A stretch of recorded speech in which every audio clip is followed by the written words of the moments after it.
Krak shalo shabrum bakaste fani habanogo luwaji jaka bebak bodol noti kokcha panda. Faine jisni April salmariwo TDDC chongbarini bot lekhana no bskango toniwino o kokchapma. Dal bidal thungrungni bodol rok manjaka o shalo. Naimathang rokni bakakte bot lekhama shalo tongkachang tonina kerong rider rikshana te. Lekhathani kaham krungni bisingti pairina noti koklam angkha. Te thungrungni bebak bodol no chubanani bagai shakha administrative rok. Mungshashak patimung eba urfnayatei tonglainani bagai bo khodaikha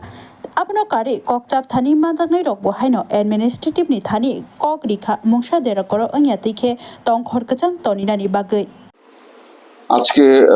17 তারিখ যে counting হবে ওই counting সম্বন্ধীয় সর্বদলীয় বৈঠক আমরা করেছি একটু আগে আমাদের মধ্যে এসডিপিও সাহেব এবং আমাদের যারা বিভিন্ন দায়িত্বপ্রাপ্ত অফিসাররা ছিলেন সবাই ছিলেন সমস্ত পলিটিক্যাল পার্টির রিপ্রেজেন্টেটিভরা ক্যান্ডিডেটরাও ছিলেন তো কাউন্টিং এর যে নিয়মাবলী এগুলো আমরা ডিসকাস করেছি সবার সাথে আমাদের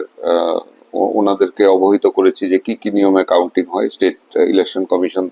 দ্বারা যে মানে গাইডলাইন্স দেওয়া হয়েছে তো ওনারা এগ্রি করেছেন সবকিছুর সঙ্গে এবং ওনারা আমাদের এসিওর করেছেন যে শান্তি শৃঙ্খলা বজায় রাখবেন ওনাদের পার্টির তরফ থেকে এবং আমাদের সর্বতোভাবে সহযোগিতা করবেন সমস্ত দলের প্রতিনিধিরা একমত হয়েছেন আমাদের খুব সুন্দরভাবে মিটিং হয়েছে আমাদের কাউন্টিং প্রসেসটা পুরো ইলেকশন প্রসেসটা যেন শান্তিপূর্ণভাবে শেষ হয় এতে যেন ওনারা সবাই মিলে সহযোগিতা করেন আমাদের কাউন্টিং এজেন্ট এবং কিভাবে কাউন্টিং হবে এগুলো নিয়ে আলোচনা হয়েছে তো এখানে যারা কাউন্টিং এজেন্ট থাকবে আমাদের সবার একটা সিদ্ধান্ত নেই এখানে সব পার্টি মিলে আমরা বলেছি যে 27 এবং 28 হ্যাঁ 27-এর যে লোক থাকবে ওখান থেকে কাউন্টিং এজেন্ট থাকতে পারবে এবং 28-এরও যে লোকগুলা থাকবে ওখান থেকে কাউন্টিং এজেন্ট দেওয়া হবে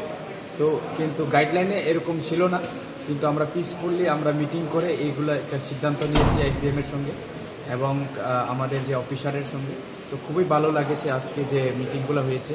এবং আমাদেরকে যে যে জায়গাগুলিতে আমাদের সাপোর্টাররা আসবে সেই জায়গাগুলোর নির্ধারণ হয়েছে তো এবং কাউন্টিং প্রসেস যখন শুরু হবে কিভাবে শুরু হবে কখন শুরু হবে এইগুলো সব নিয়ে আলোচনা হয়েছে তো আমরা মনে করি পুলিশ প্রশাসন এবং আমাদের এসডিএম এবং যারা আছেন তারা খুবই আমাদের সঙ্গে কোঅপারেশন করবেন আমরা আশা রাখবো এবং যারা আমাদের সাপোর্টার আসবে কোনো অপ্রীতিকর যাতে না ঘটনা ঘটে এই কারণে আজকে এই শান্তিপূর্ণভাবে আমরা মিটিং করেছি